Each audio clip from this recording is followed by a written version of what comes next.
the Fairgrounds. The next day was just as great as the first day. We went horseback riding in the morning, and in the afternoon we rappelled up some ginormous creek with the help of the nature guides. By the time we got back to the cabins for dinner, we were all really tired again. After dinner, they told us we had an hour to rest, and then we were gonna take a 15-minute bus ride to the fairgrounds for an outdoor movie night. I hadn't had a chance to write a letter to Mom and Dad and Via yet, so I wrote one telling them all about the stuff we did the day and the day before. I pictured myself reading it to them out loud when I got back, since there was no way the letter would get home before I did. When we got to the fairgrounds, the sun was just starting to set. It was about 7:30. The shadows were really long on the grass, and the clouds were pink and orange. It looked like someone had taken sidewalk chalk and smudged the colors across the sky with their fingers. It's not that I haven't seen nice sunsets before in the city, because I have silhouettes of sunset between buildings, but I wasn't used to seeing so much sky in every direction. Out here in the fairgrounds, I could understand why ancient people used to think the world was flat and the sky was a dome that closed on top of it.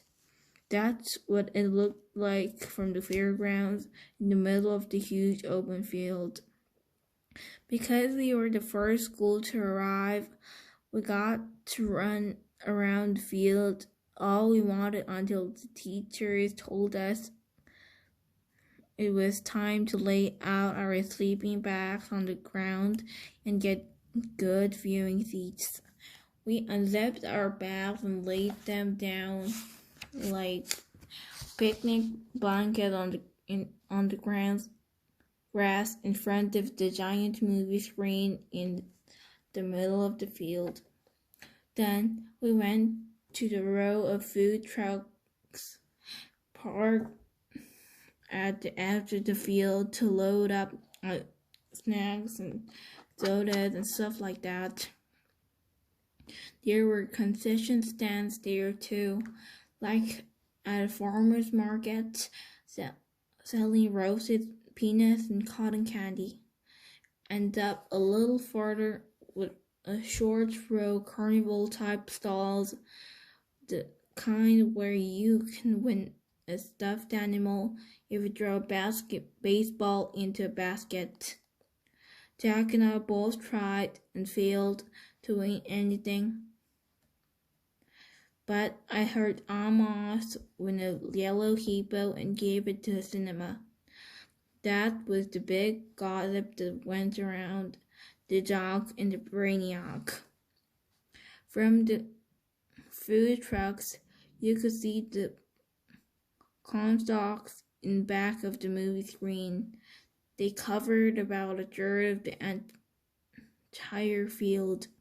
The rest of the field was completely surrounded by woods. As the sun sank lower in the sky, the tall trees at the entrance to the woods looked dark blue. By the time the other school buses pulled into the parking lots, we were back in our sports on the sleeping bags, right smack in front of the screen, the best seats in the whole field. Everyone was passing around snacks and having a great time. Me and Jack, Summer, and Ray and Maya played Pictionary. We could hear the sound of the other schools arriving, the loud laughing and talking of kids coming out on the field on both sides of us, but we couldn't really see them. Though the sky was still light. The sun had gone down completely, and everything on the ground had turned deep purple. The clouds were shadows now. We had trouble even seeing the Pictionary card in front of us. Just then, without any announcement, all the lights at the end of the field went on at once. They were like big, bright stadium lights. I thought of the scene of the close encounters when the alien ship lands and they're playing that music, da-da-do-da-dun. Everyone in the field started applauding and cheering. Something great had just happened.